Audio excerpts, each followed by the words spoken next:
nuestro papá físico, ¿verdad? ¿Quiénes conocen el nombre de su papá? Sin pena, yo creo que todos, ¿no? Bueno, el nombre de su abuelo. ¿Quiénes reconocen o recuerdan el nombre de su abuelo? El nombre de su bisabuelo. Ya nada más 3, 4. El nombre de su tatarabuelo. Mira el hermano, sí. Tienen árbol genealógico, ¿no? Es bien increíble perder la memoria histórica de nuestra identidad, porque tiene que ver con quienes somos hoy. La suma de lo que somos, no solo genéticamente, sino espiritualmente, es la suma de todos quienes nos han antecedido. Hoy vamos a platicar de una familia real, que tenía mucha precaución, mucho cuidado de llevar un anal histórico de la descendencia. Así que vamos a leer unos pasajes de la Escritura, si nos hacen favor de poner la proyección. Ahí vienen los textos bíblicos que vamos a usar para que todos podamos ir leyendo estas historias. Vamos a comenzar con un muy joven rey que se llamaba Joás, y es la dinastía de los reyes de Israel. Mientras nos ponen la imagen, les quiero comentar. Ustedes recordarán que el reino de Israel ocupaba un espacio geográfico casi vertical. Es una franja de tierra como Veracruz aquí en México. Y después de la muerte del rey Salomón, el reino se dividió en dos partes. Los reyes del norte, que se siguieron llamando el reino de Israel, y los reyes del sur, que ocupaban una parte muy pequeña que se llamó el reino de Judá. La gran característica del reino de Judá es que su capital siguió siendo la ciudad de Jerusalén. La capital del reino del norte era Samaria. Pero en el sur, la ciudad de Jerusalén era el lugar donde estaba el templo de Dios. Y el templo edificado por Salomón literalmente tenía la presencia de Dios, la gloria Shekinah, ¿se acuerdan? Era algo impresionante estar ahí, tan impresionante que lo tenían dividido el templo en el lugar santo y el lugar santísimo. Y al lugar santísimo no podía ingresar nadie, excepto una vez al año el sumo sacerdote, para ofrecer el sacrificio de expiación de todo el pueblo. Pero era realmente tan importante el acceso a ese lugar que el sacerdote tenía que hacer todo un proceso de purificación y santificación de su vida, y aún así entraba con un cinto amarrado a la cintura. Porque, insisto, la presencia de Dios estaba allí físicamente. Y si el sacerdote no estaba a la altura de la dignidad que se esperaba de él caía muerto ahí. Y no podía ni entrar siquiera a recoger el cuerpo. Por eso tenía esa cinta, para poder sacarlo, jalándolo hacia afuera. El reino de Judá era el reino que mantuvo el pacto con Dios. Y vamos a leer acerca de esos reyes. El segundo libro de Reyes, si usted lo quiere leer en su Biblia, pero si no lo podemos leer aquí juntos. En la pantalla dice: en el 7º año de Jehú, que era el rey del norte, comenzó a reinar Joás. Yo quiero que vayan tomando notas porque vamos a hablar de estos reyes y es importante que los podamos ir ubicando por su nombre. El primer rey entonces se llamó Joás y reinó 40 años en Jerusalén. El nombre de su madre fue Sibia de Berseba.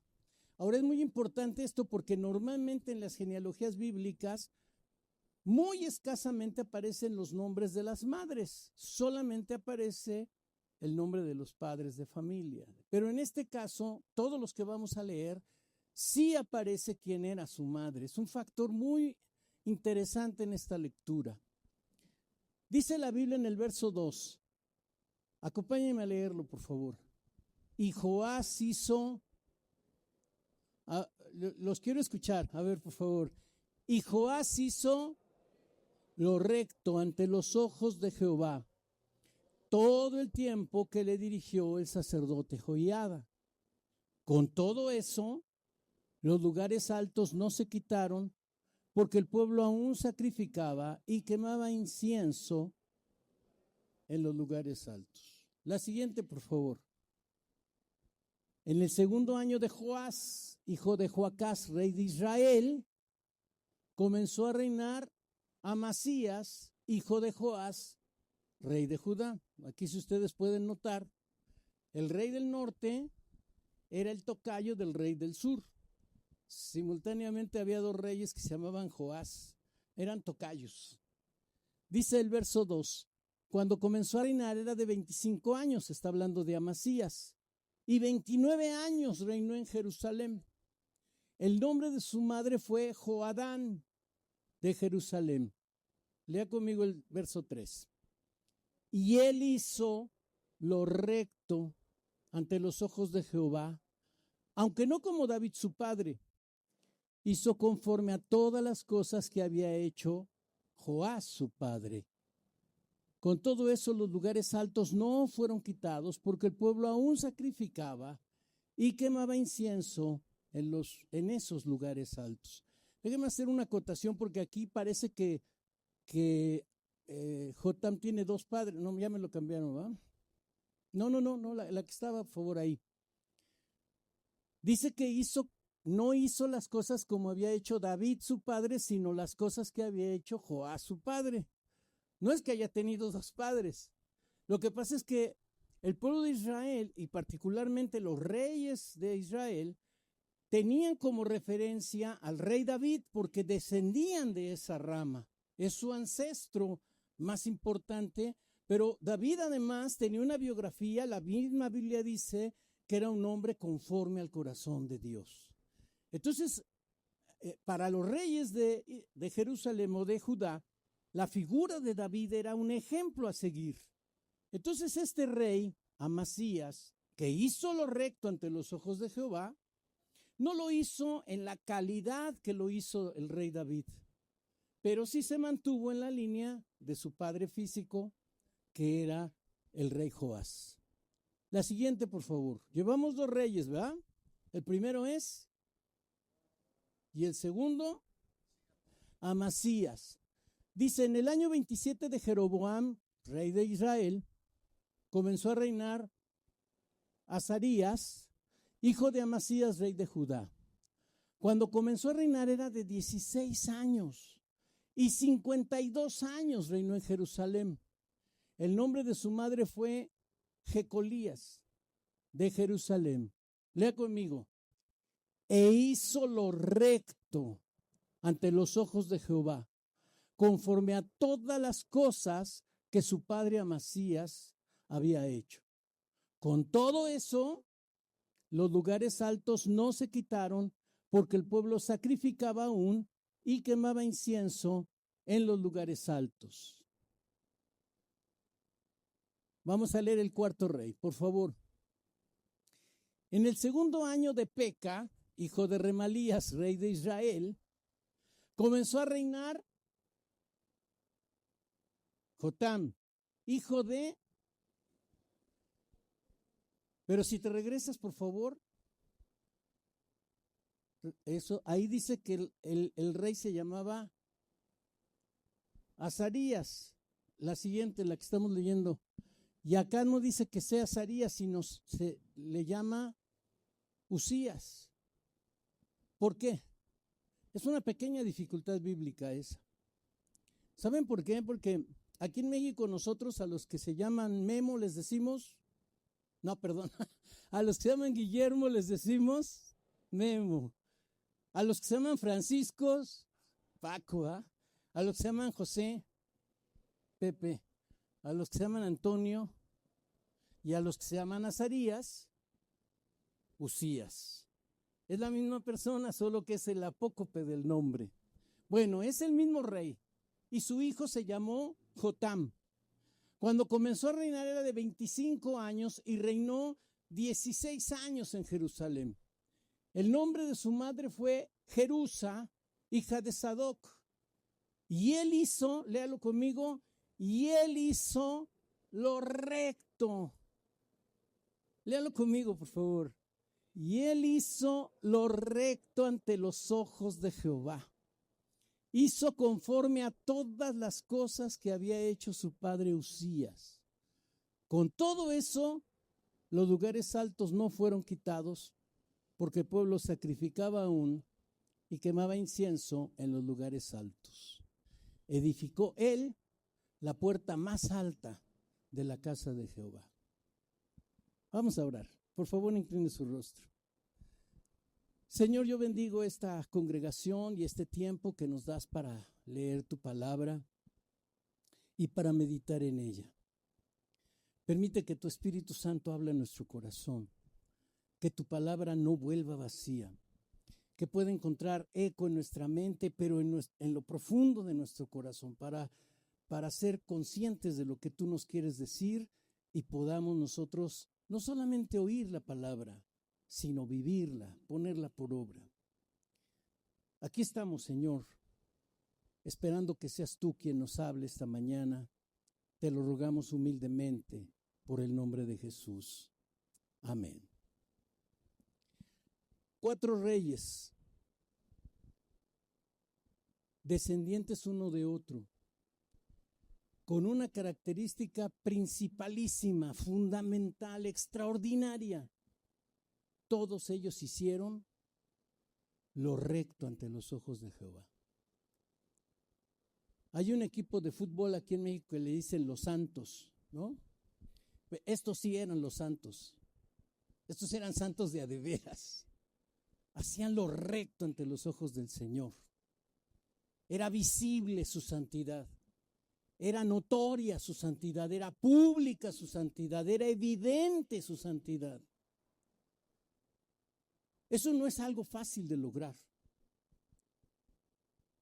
A veces en la familia uno tiene hermanos que no han querido recibir a Cristo, hijos que no quieren recibir al Señor, o gente que ha vivido un tiempo en Cristo y luego se desvía del camino. Es bien complejo lograr que una familia pueda trascender en sus hijos y luego en sus nietos y luego en sus bisnietos y que todos mantengan como integridad su forma de vivir. Pero estas familias lo lograron y es una gran lección para nosotros los cristianos porque, uno, la santidad es posible. Dígaselo a la persona que está a su lado. La santidad es posible. ¿Cuántos creen que la santidad es posible? Si no todos, ¿verdad? Sí. ¿Sí? Hay mucha gente que cree, no, la santidad no, la santidad es una buena aspiración, pero no. Pero la Biblia lo establece como una forma de vida. El Señor dice, sean santos como yo soy santo. Y uno dice, bueno, qué chiste, Él es Dios. Pues sí. Pero Él no nos está pidiendo algo que no podamos hacer, por eso nos lo pide. Y todavía nos pone esa métrica como un requisito indispensable, porque la palabra de Dios dice que sin santidad, ¿qué ocurre? Nadie verá al Señor. Es decir, no solo es deseable y no solo es posible, es necesaria. Los cristianos debemos vivir en santidad. Y eso no quiere decir tampoco que seamos santos de esos inmóviles ahí que están en una vitrinita y que no les da ni el aire. No, la santidad tiene que ser vivencial, tiene que ser práctica, tiene que ser el diario vivir. Y el problema mayor que se da entre las familias cristianas es que de repente los hijos que ven el comportamiento de sus padres encuentran en ese comportamiento el mayor obstáculo para ser santos. Porque ven una vida doble, una vida de que sí, en la iglesia sí se ven muy santos, se ven muy, ¿no? Pero en la vida diaria, en la vida dentro de la familia, en lo privado ya no se ven tan santos, ¿no? Y eso no solo pasa con nuestros hijos, también con nuestros vecinos. Porque de repente están escuchando que cantamos alabanzas o que se entonan himnos y luego de repente pues ahí está Margarita, la diosa de la cumbia, ¿no? Y entonces como que el mensaje es un poco contradictorio, ¿no? La gente nos está observando y ellos pueden calificar nuestro comportamiento. Ahora, al final, lo importante no es lo que opine la gente de nosotros, eso es un problema social, pero no es determinante. Lo verdaderamente importante, mis amados hermanos, es que el Señor nos ve 24 horas del día, los 7 días de la semana. Y usted puede decir, bueno, pues me voy a Zapopan a ver si Dios no está por ahí. Pero Dios está ahí. Me voy a encerrar en no sé en dónde, pues Dios está ahí presente. No hay nada que tú hagas que escape a la vista del Señor. Dice la Biblia que estamos desnudos y abiertos delante de aquel a quien habremos de dar cuentas. Nuestros pensamientos, nuestras palabras, nuestros actos. Pero estos 4 hombres que hemos leído, todos hicieron lo recto ante los ojos de Jehová. Qué lindísimo, ¿no? Ahora, los 4 también tienen un tema que nos da escozor, porque cuando uno lee esta frasecita de con todo y eso, es decir, como, ¿qué significa con todo y eso? A ver, mencionemos por lo menos 3 características de santidad. ¿Qué entendemos por santidad? 3 características. A ver, díganme alguien. Si un hombre es santo, ¿qué esperan de él? Si una mujer es santa, ¿qué esperamos de él? Que sea justo, bueno, ok, ¿sí? Integridad, claro, sí. Pero esperamos que sea una persona de oración, ¿no? O sea, porque ¿de dónde va a nutrir su santidad? Uno diría, bueno, un santo tiene que dedicarle un rato a la oración. Otra cosa, ¿obediencia a qué? ¿A quién? Sí, será a la palabra, ¿no? A la lectura de la palabra. Si la lees, este es lo que tienes que obedecer. Es decir, hay características. Y entonces, volviendo a nuestro texto, a pesar de que oraban, de que seguramente iban a los servicios religiosos o de culto, a pesar de que leían la Biblia, a pesar de que ofrendaban o diezmaban, a pesar de sus actos de piedad, a pesar de sus actos de integridad, a pesar de sus actos de santidad, cualesquiera que sean, a pesar de eso, tenían un pecado los 4. ¿Cuál era? ¿Cómo le llamamos a eso? ¿Cómo le llamaríamos a eso en una palabra? Yo les voy a decir, se llama tolerancia. Lo toleraban, lo permitían, lo normalizaban. ¿Sí? Sí, está bien. Es como cuando tú llegas a donde trabajas y llegas ahí, están tus compañeros de trabajo contando chistes groseros, chistes obscenos. Tú llegas, oyes el final y te ríes con ellos. ¿Qué estás haciendo ahí?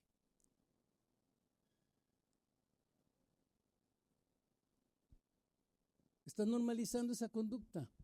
Entonces la gente que te rodea, que te conoce, dice, sí se aguanta chistes colorados este cristiano, ¿no?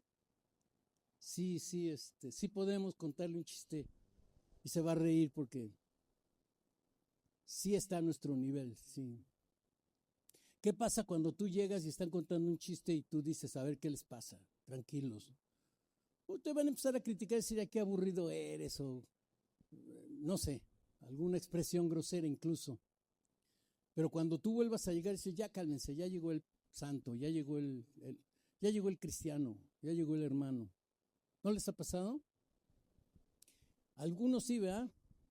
A otros no, porque llegan a una situación en la que normalizan eso, lo toleran, lo admiten, como que es parte de la vida diaria, como que bueno, pues aquí nos tocó vivir. Bueno, ni modo, pues ese es el ambiente. No es que así deba ser.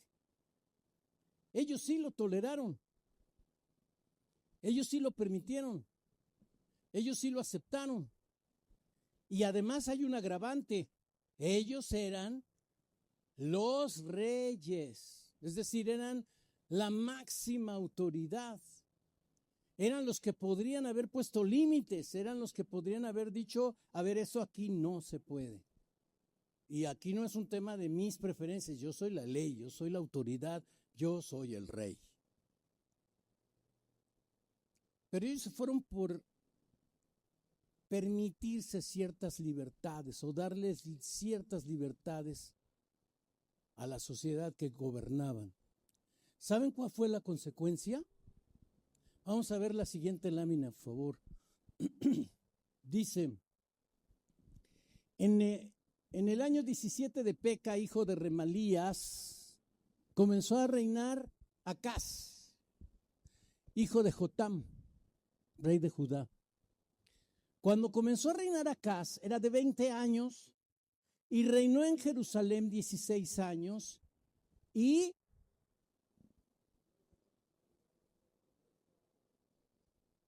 no hizo lo recto. Antes anduvo en el camino de los reyes de Israel y aún hizo pasar por fuego a su hijo según las prácticas abominables de las naciones que Jehová echó de delante de los hijos de Israel. Asimismo, sacrificó y quemó incienso en los lugares altos y sobre los collados y debajo de todo árbol frondoso. Estamos hablando del rey que fue hijo de un hombre santo, nieto de un hombre santo, bisnieto de un hombre santo, tataranieto de un hombre santo. Es decir, él nunca vio malos ejemplos en su casa. Él vio que sus antepasados vivieron una vida congruente a su fe. Él vio que la santidad era real, que la santidad es asequible, que la santidad no es algo abstracto, que la santidad existe y se puede vivir. Él lo vio. Sin embargo, también vio en el comportamiento de hombres santos que había cierta flexibilidad, que había cierta tolerancia, que había cierta, ¿cómo decirlo?, libertad. Y entonces él optó por andar ese camino. Y se comenzó a juntar con gente que no era propiamente santa, con gente que practicaba cosas que él sabía que estaban mal, pero que sus papás toleraban, que su abuelo lo toleró, lo permitió, que dejaba el espacio abierto.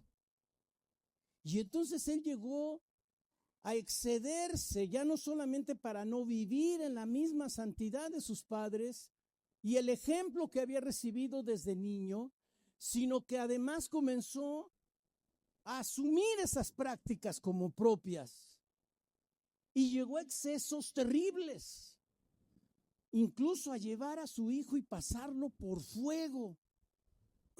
Esa era una ceremonia brutal. Lo hacían los cananeos antes de que llegaran el pueblo de Israel. Los cananeos adoraban a Baal. Baal era su dios máximo. Y Baal tenía el cuerpo de un hombre así muy musculoso, pero la cabeza de un toro. Y cada equinoccio de primavera se hacían sacrificios humanos a Baal.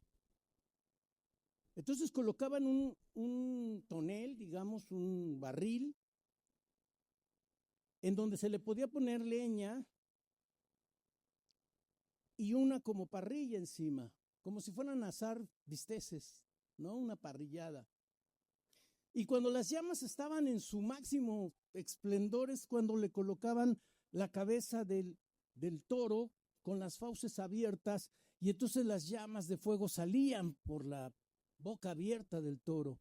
Y en ese momento es cuando colocaban a niños de recién nacidos hasta 1 año de edad por 10 segundos en el fuego.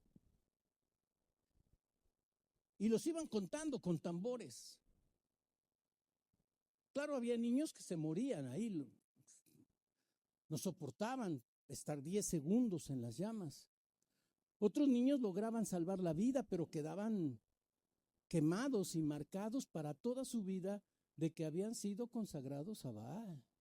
Y a veces niños desfigurados o con lesiones en el cuerpo. Pero era una cicatriz, era una marca de que habían ofrecido ese niño en sacrificio a ese Dios. Y este hombre, que había vivido en familia de gente santa, llevó a su propio hijo y lo pasó por el fuego. No solo eso, además sacrificó, quemó incienso en los lugares altos y debajo de todos los árboles frondosos, porque la ciudad de Jerusalén está rodeada de cerros. De hecho, la propia Jerusalén es un cerro, es el monte Sión. Y ahí se edificó el templo, pero alrededor, en los montes alrededor, sembraban árboles muy frondosos y en las ramas colocaban ídolos de diferentes tipos, de diferentes culturas, pero también de diferentes ritos. Y había mucha gente que iba a hacer sus holocaustos ante esos dioses enfrente del templo de Dios. Imagínense, era un sacrilegio. Era como si aquí enfrente, en esa pequeña glorietita que está ahí, pusieran un altar de la Santa Muerte. Pues ya me imagino al hermano Paco, ¿va? Capaz que baila hace pedacitos, ¿no? O sea, ¿o ustedes permitirían que pusieran ahí una? ¿Cómo? Está enfrente de un templo. Pero ellos sí lo hacían. Ahora, ¿por qué pasó eso? Si quieres dar la siguiente, por favor. Es que esta familia real, esta familia de reyes,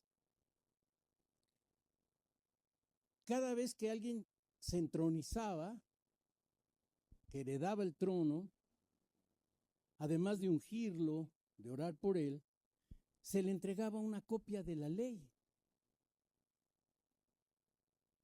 Tener hoy una Biblia, bueno, hasta en el teléfono, ahora aquí hay como 20 Biblias, 30, que usted puede consultar, pero en aquella época no había imprenta siquiera. Así que las copias de la ley eran hechas a mano, con un rigor extraordinario. Y tener una copia de la ley era algo increíblemente formidable. Y los reyes recibían la encomienda de que la ley tenía que estar en la cabecera de su cama, para que fuera lo último que vieran antes de dormir y lo primero que vieran al despertar. Y había un mandamiento particular, la siguiente por favor, que está en el libro de Deuteronomio. Yo soy Jehová tu Dios, que te saqué de la tierra de Egipto, de casa de servidumbre. Este es el primer mandamiento. No tendrás dioses ajenos delante de mí. No harás para ti escultura ni imagen alguna de cosa que esté arriba en los cielos, ni abajo en la tierra, ni en las aguas debajo de la tierra. No te inclinarás a ellas, ni las servirás, porque yo soy Jehová tu Dios, fuerte, celoso, que visito la maldad de los padres sobre los hijos. ¿Hasta cuándo es eso? Regrésate la lámina anterior, por favor. Comienza con Joás, luego sigue Amasías, después fue Azarías, a quien le llamaban Usías, luego Jotam. Y la cuarta generación fue visitada por la maldad de sus padres. Y uno dice, ¿cómo la maldad si eran hombres santos?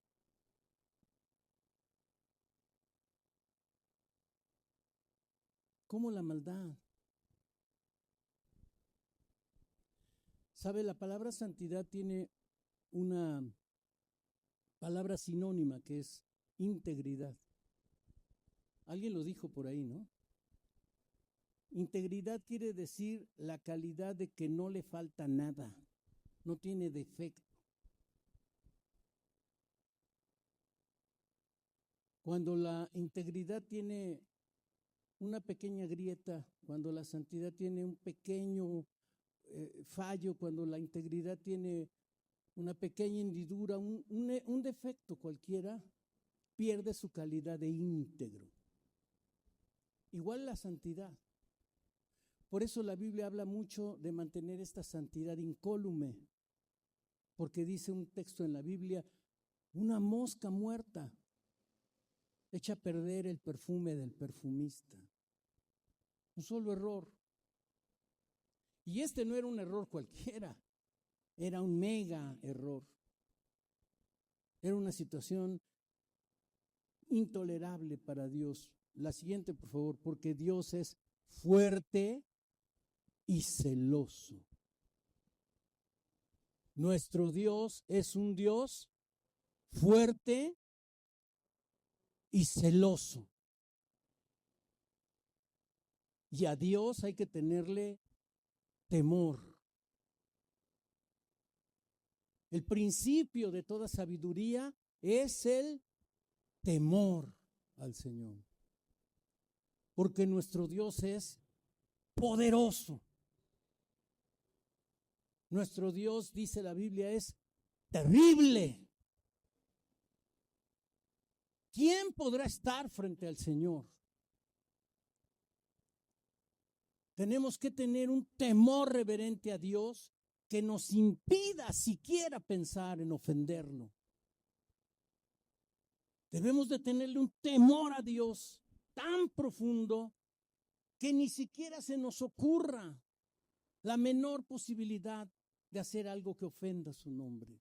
Y ellos lo sabían, ellos se lo aprendían de memoria, ellos tenían una serie de cosas para recordarse que eran el pueblo elegido de Dios.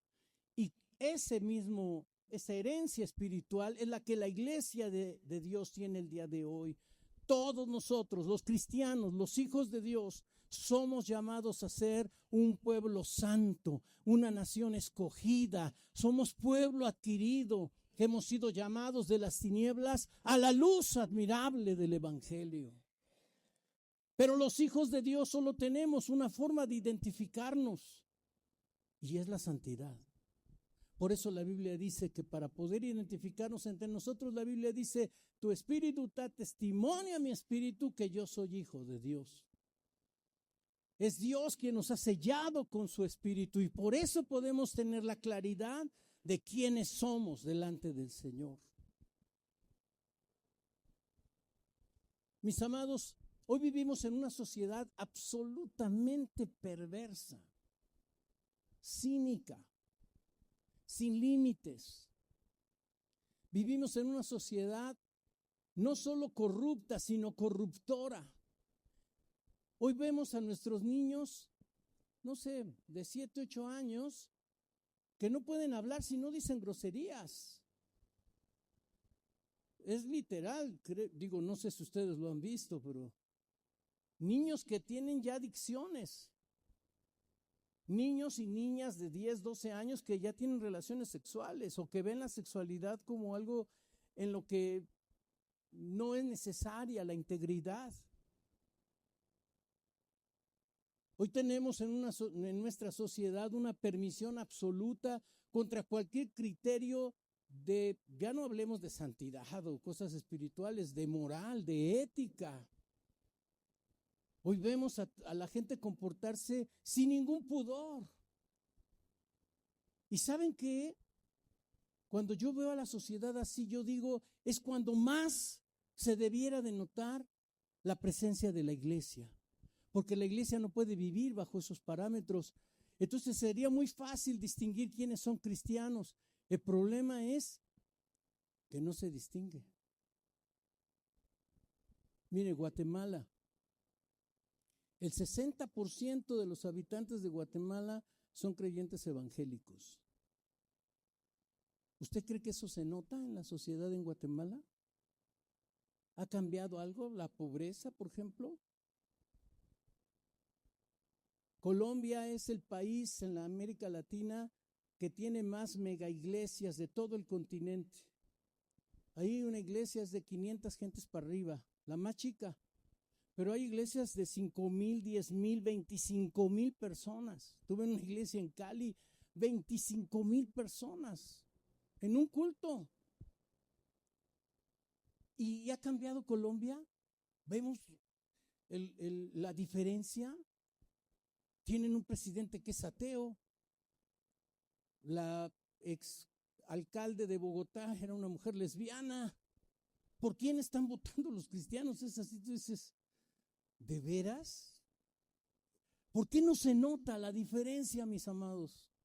Porque si nosotros somos una nación santa, en Guadalajara todos debieran de poder identificar que hay muchos cristianos, pero no se notan, no se ven.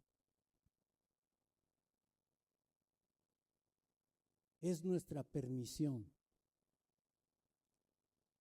es nuestro pecado de quedarnos callados y no intervenir en la construcción de políticas públicas o de tareas sociales, en donde sí hay manifestación de los hijos de Dios, pero en un nivel y bajo una actitud de, ¿cómo decir esto? De discreción, que no se nota, no se ve el impacto de la iglesia en nuestra sociedad. Ahora, ¿qué creen que pasó con esta historia? Si quieres regresarte otra vez a la lámina anterior para volver a ver ahí a la lista de reyes, ahí. ¿Qué sigue? Después de papá sigue ser abuelo, luego sigue ser bisabuelo, luego sigue ser tatarabuelo. ¿Qué sigue en la quinta generación? ¿Cómo se les llama? ¿Alguien sabe cómo se les llama a los de la quinta generación? No le oigo. ¿Cómo se le dice a la quinta generación? Chosnos. ¿Quién dijo chosnos? El hermano, muy bien. A los de la quinta generación se les llama chosnos. ¿Cómo cree que saldría el chosno de estos hermanos que estamos aquí leyendo? ¿Cómo se lo imagina? Si acaso era un hombre perverso, ¿cómo se imagina a su hijo? Vamos a leerlo en la Biblia. Por favor, dale una y luego otra más. Una más, eso es. En el tercer año de Oseas, hijo de Ela, rey de Israel, comenzó a reinar Ezequías, hijo de Acaz, rey de Judá. Cuando comenzó a reinar era de 25 años y reinó en Jerusalén 29 años. El nombre de su madre fue Abi, hija de Zacarías. Hizo lo recto ante los ojos de Jehová, conforme a todas las cosas que había hecho. ¿Quién? David, su padre. No su papá biológico. Se fue hasta la cabeza de la genealogía. La siguiente. Él quitó los lugares altos y quebró las imágenes y cortó los símbolos de acera. Ahorita vamos a hablar quién era Acera.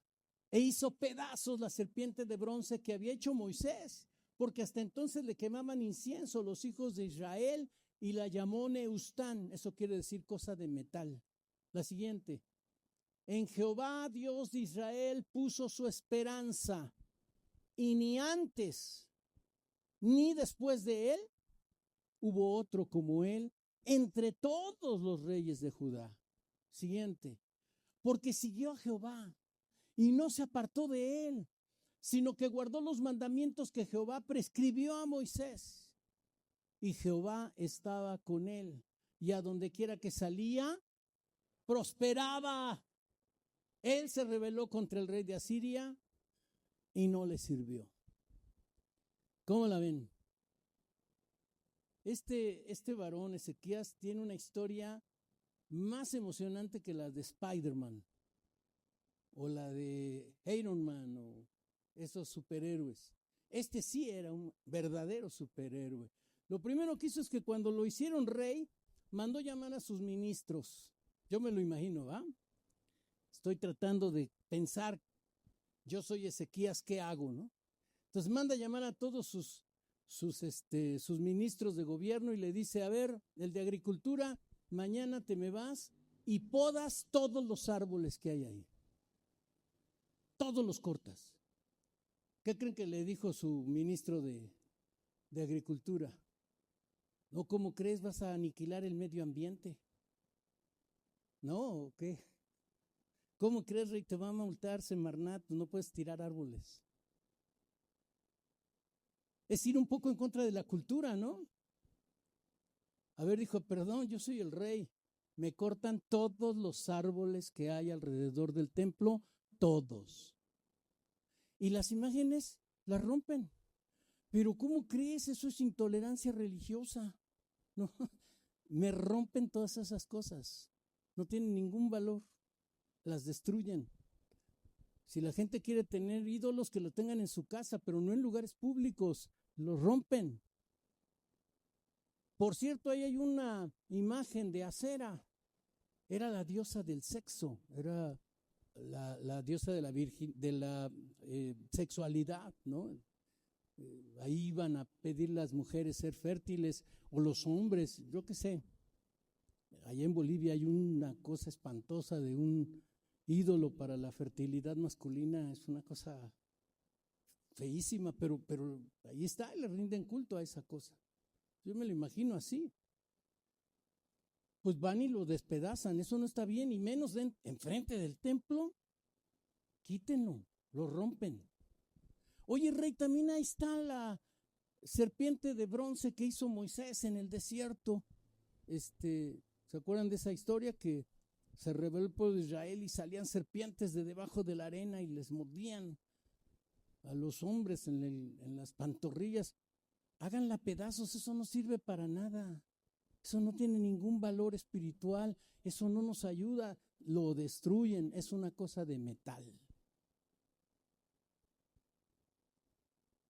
Tolerancia cero.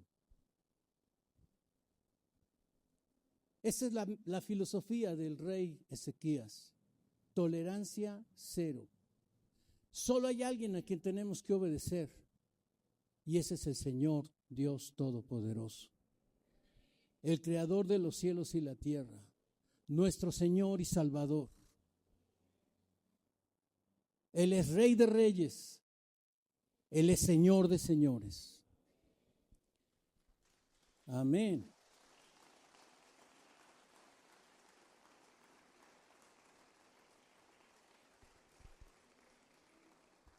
Ahora, para que eso pueda ser posible, no necesariamente tenemos que tener un presidente de la República.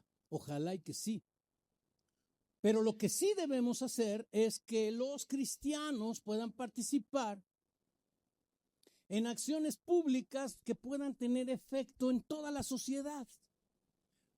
Por ejemplo, vayámonos a un caso mínimo, pero todos nosotros, los que tienen hijos en la escuela, debieran ser parte de la junta de padres de familia de la escuela donde están sus hijos.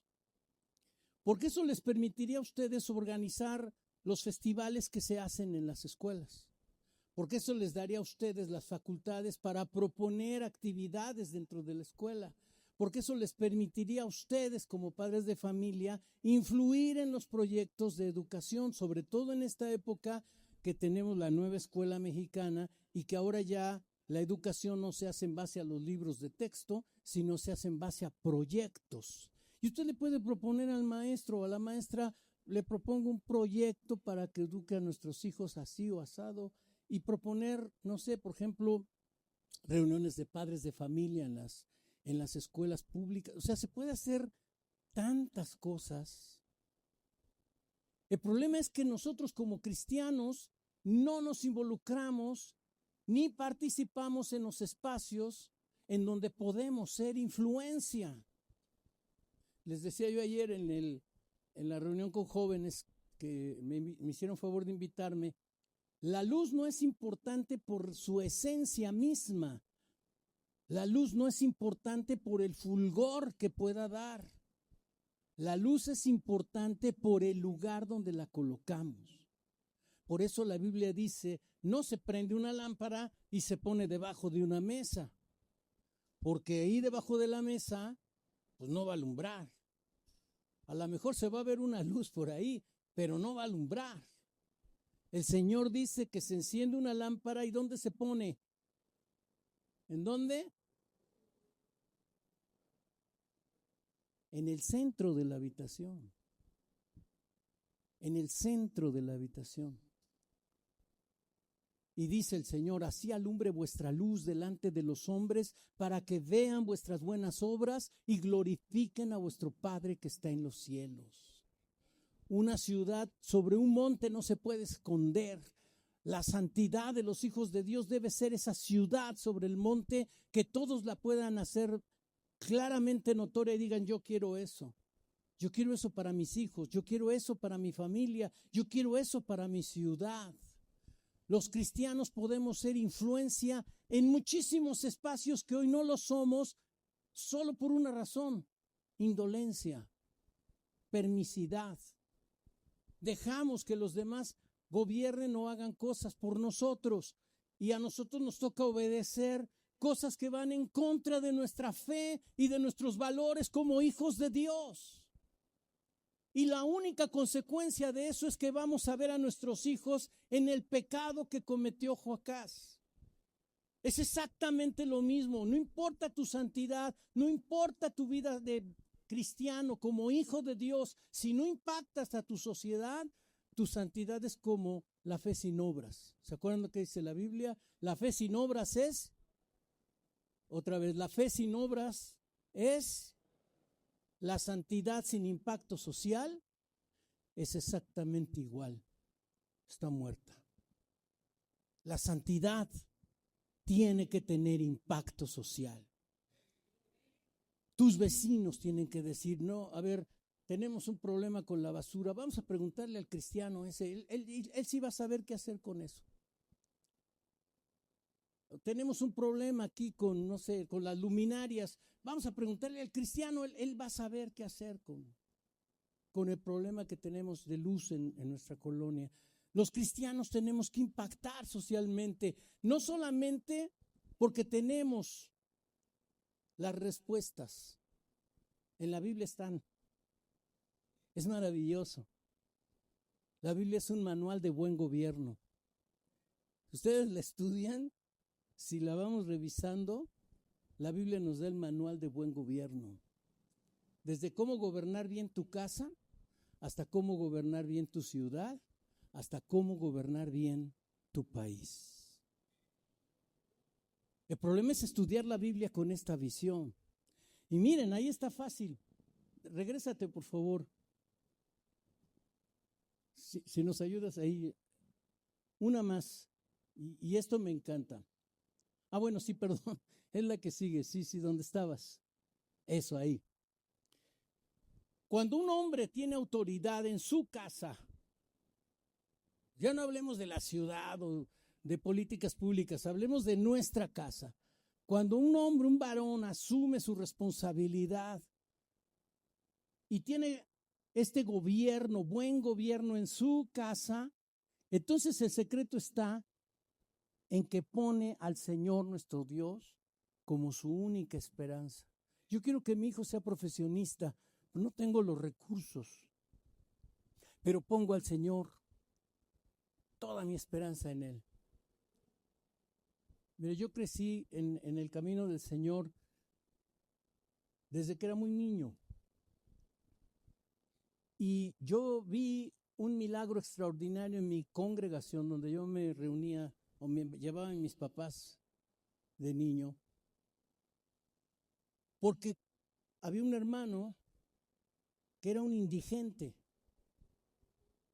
una persona que vivía atrapado del vicio y dormía literalmente en las calles.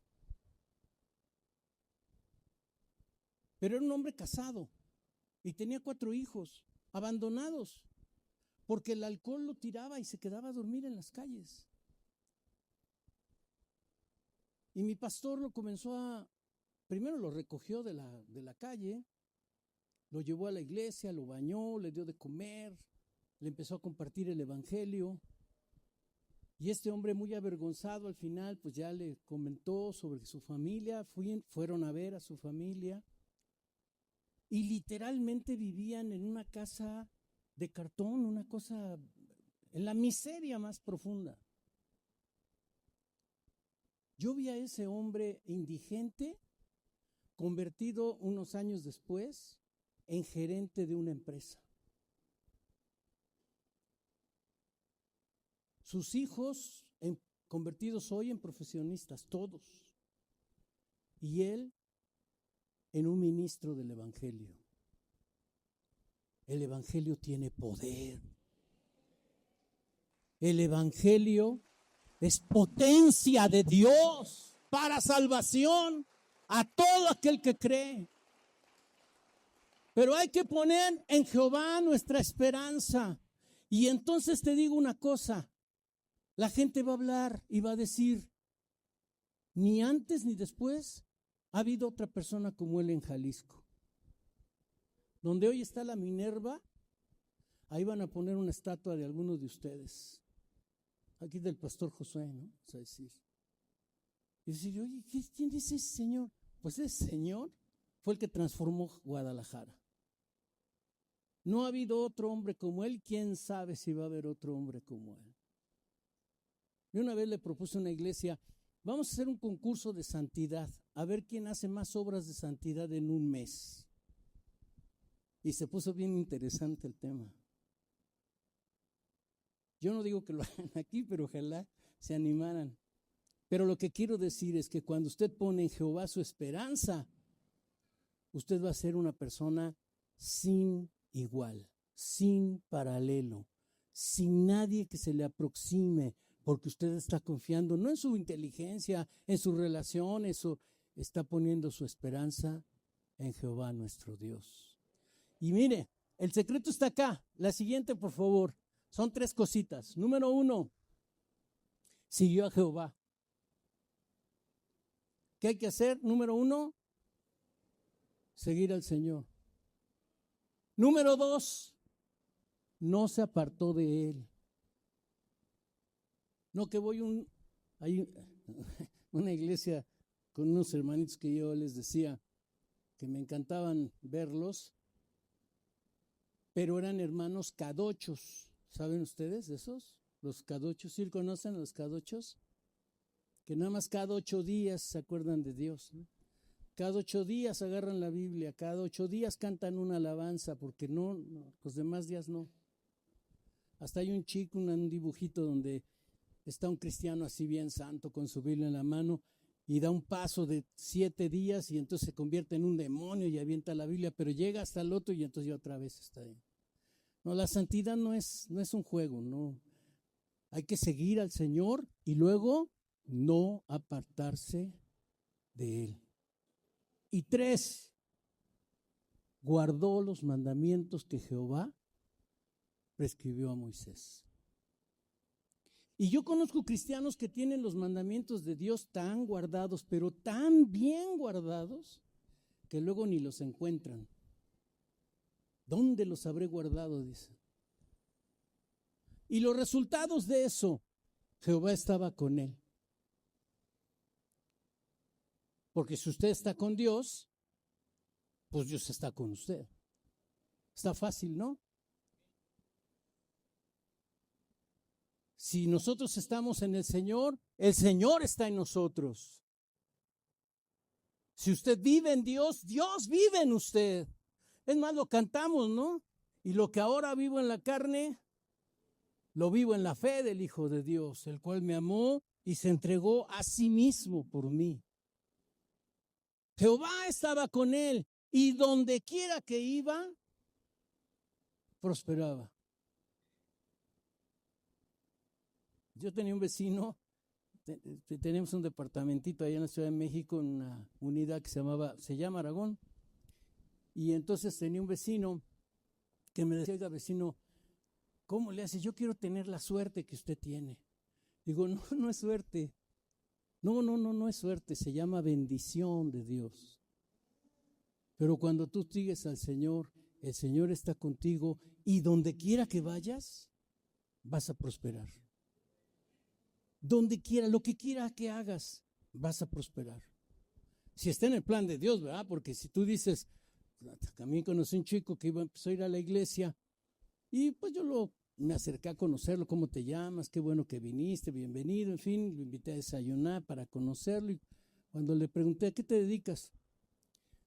Ya que me empieza a hablar de fútbol y no sé qué.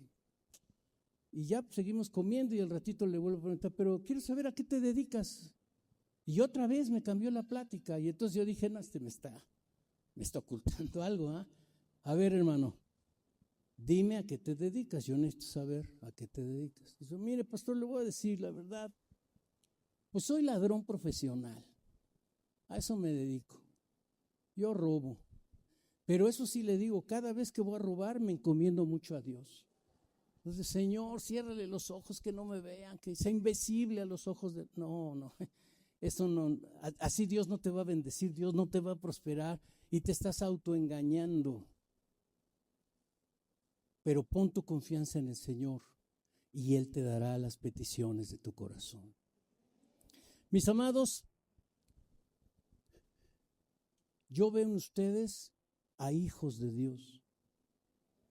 Desde aquí, de donde yo estoy, todos se ven muy, muy santos. De verdad, si usted pudiera venir y subirse aquí, los ve, no cabe duda, aquí puro santo hay. El problema es que no necesitamos, Dios no necesita que usted sea santo aquí.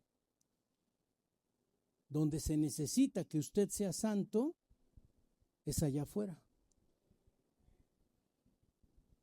¿Verdad? Yo les digo, y con esto quiero terminar para invitarlos a que oremos al Señor. Yo les digo que a los cristianos nos pasa el síndrome de Superman, ¿sabe? Porque llegamos a la iglesia y aquí somos Superman.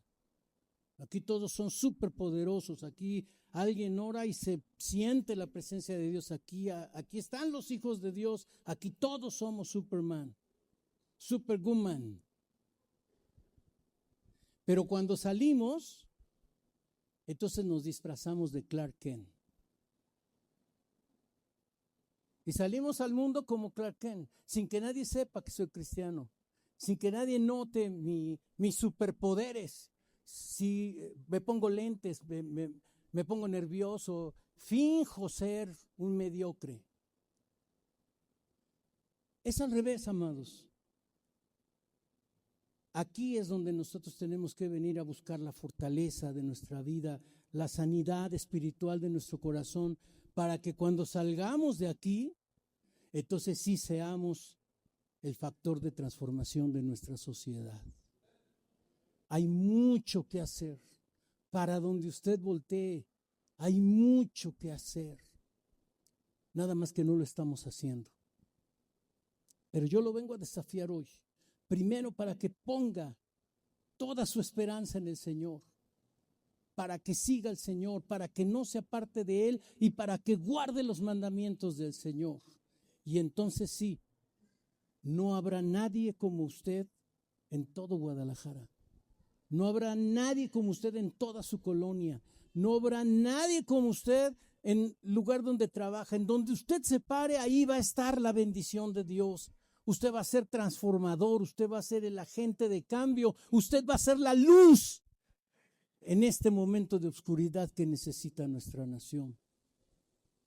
Así que yo quiero desafiarlos para que en el nombre del Señor hoy podamos decirle al Señor, sí, yo he sido un hombre santo, pero tolerante. Yo no sé en qué, eso usted lo tendrá que confesar. ¿Por qué no inclina su rostro y cierra sus ojos y hace oración conmigo?